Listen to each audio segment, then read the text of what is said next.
So I realized that I was overly occupied with clients, writing programs, diets, food guidelines, and I loved it. So I just put my heart and soul into it. And then of course you go into health and nutrition. At the time, I started to question a lot on what doctors were prescribing for people to take for eternity, which didn't make a lot of sense to me because I know God has created us in perfect form. So why is it that we're given answers in nature, with the food, with the correct soil, and we should have all that we need in abundance without having someone in a lab providing tiny pills to regulate our systems? I didn't understand that.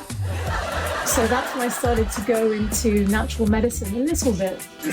Well, that means that I'm sorry to cut you, but that means that that doesn't make no sense to me either, because the way I look at it is like, man is a very arrogant creature, right?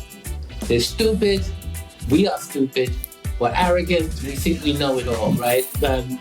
And if you think of God, He made everything, and there is not an original idea that man has ever had.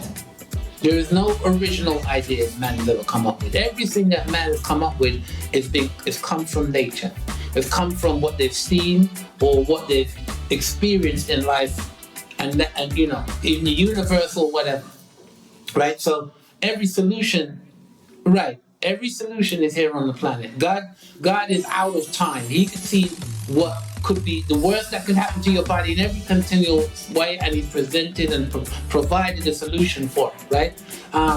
In nature, right? Just in nature, just eat well, certain things like that. We can go into all of that another time, but then comes along man who takes something that nature already provides, and it really falls down to really money, right? A lot of it is money, not all of it. Sometimes it's making it simpler and making it more accessible for people, because like some people don't know that they have this medication right on their doorstep. So, having a pill for it may be good, But a lot of the time it's money, right? It's money and profit and power that drives them to create these things and try to make out like, woo, we've got a cure for this, right? Like, Ozempic. Yeah, just stop fucking eating. You know what I mean? Just don't fucking eat shit.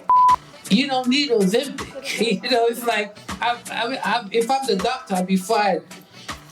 Or I would be fired in a minute. Somebody would come in and like, can you provide me with Ozempic? Yeah, like stop eating the shit. Okay, next. That's as long as that conversation needs to be. Don't eat a lot of shit and stop eating shit. Stevie. And then somebody It's not even that.